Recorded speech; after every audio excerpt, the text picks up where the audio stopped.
Salut tout le monde et bienvenue dans ma save room. Aujourd'hui je vais vous faire un rapport sur les stars. C'est parti.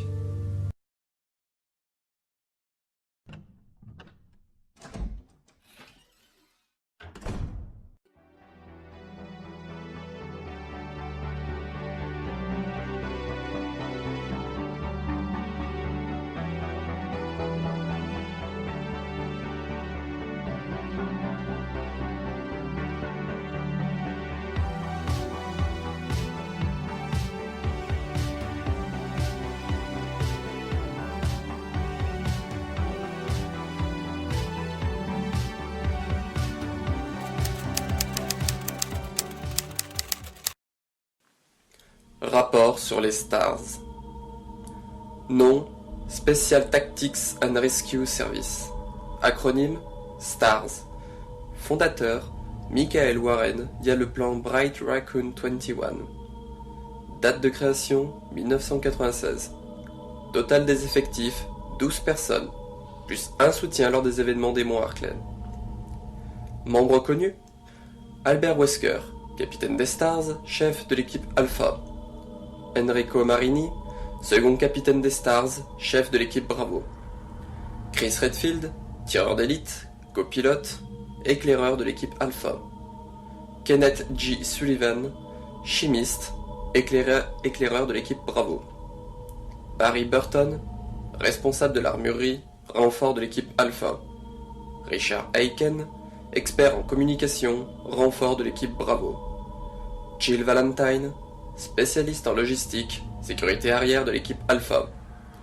Brad Vickers, pilote d'hélicoptère, expert en informatique, sécurité arrière de l'équipe Alpha. Edward Dewey, pilote d'hélicoptère, sécurité arrière de l'équipe Bravo. Rebecca Chambers, infirmière et spécialiste en produits chimiques, sécurité arrière de l'équipe Bravo. Joseph Frost, spécialiste en transport, mécanicien de l'équipe Alpha. Forrest Speyer, maintenance, tireur d'élite, mécanicien de l'équipe Bravo. Kevin Dooley, pilote d'hélicoptère, soutien de l'équipe Bravo. Histoire.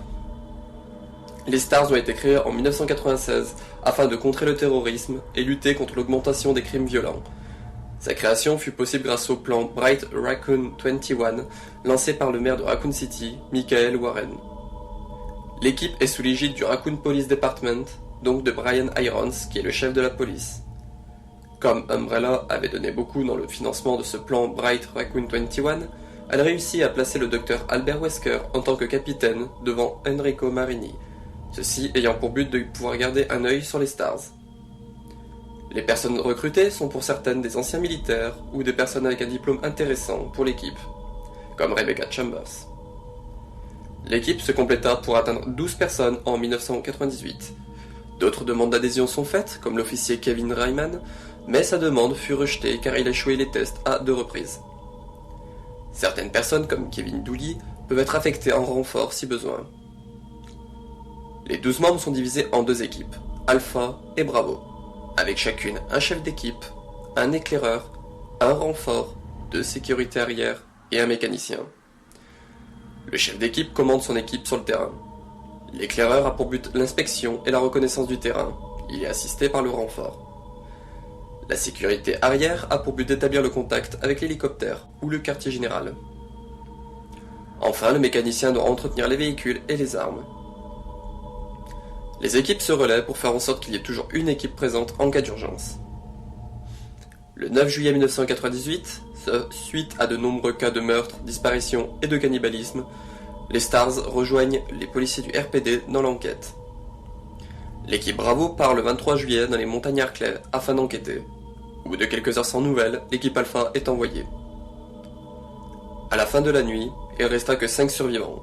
Ils tentèrent de dévoiler au monde ce qu'ils ont appris cette nuit, mais personne ne les crut, et Brian Irons dissolut les Stars pour les remplacer par l'unité RPD, Select Police Force, ou Raccoon SWAT. Équipement. Tenue. Il n'y a pas de tenue universelle. Chaque membre a la possibilité de choisir quoi porter et des couleurs, mais aussi d'ajouter enlever des accessoires. Ils portent tous un gilet pare-balles M69 adapté à leurs compétences, à l'exception de Jill et Rebecca. Rebecca porte un gilet pare-balles simple avec une croix rouge dans le dos, et Jill seulement 2 grosses épaulières. Certains ont des holsters à la jambe, d'autres en portent un spécial comme Barry par exemple pour son Magnum. Au niveau des pantalons, pareil. Certains optent pour des unicolores tandis que d'autres comme Brad Vickers ont un pantalon camouflage. Pour les chaussures, ils ont tous des bottes de combat avec là aussi le choix des couleurs. Kenneth et Joseph ont chacun une caméra montée sur leur épaule pour enregistrer les données de combat. Un uniforme était en prototype afin d'avoir une uniformisation des Stars dans leur tenue. Un t-shirt et pantalon vert olive accompagné d'une veste tactique noire avec le logo des Stars dans le dos. Mais elle ne put être adoptée officiellement comme les équipes furent dissoutes. Armes. Chaque membre possède comme arme de poing un Beretta 92F personnalisé surnommé modèle Samurai Edge, conçu par Joey Kendo, le frère de Robert Kendo du Kendo Gun Shop de Raccoon City. Des Samurai Edge avec quelques améliorations ont été remis à Chris, Jill, Albert et Barry.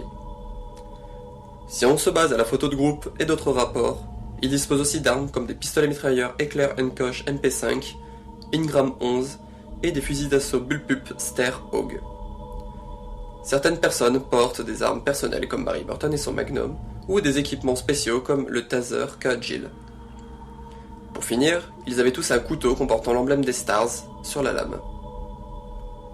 Véhicule, ils possèdent 2 hélicoptères Bell UH-1, un par équipe. Mais sur la photo de l'équipe, il y a l'hélicoptère de patrouille du RPD en fond, supposant qu'ils pouvaient l'utiliser. Mission connue. Des missions dans Raccoon City entre 1996 et juillet 1998. Les monts Hartley en juillet 1998 et l'incident du manoir en juillet 1998. La présence des Stars dans le canon de la saga se fait via Resident Evil 1996, Resident Evil 2 1998, Resident Evil 3 Nemesis 1999, Resident Evil Code Veronica et Code Veronica X en 2000 et 2001, Resident Evil 0 en 2002, Resident Evil en 2002, Resident Evil Umbrella Chronicles en 2007 et Resident Evil 3 en 2020. Et voilà, c'est tout pour ce rapport. Vous pouvez retrouver un autre rapport sur les monts Hartley et l'incident du manoir, et d'autres rapports sont à venir. J'espère que ça vous aura plu. Terminé.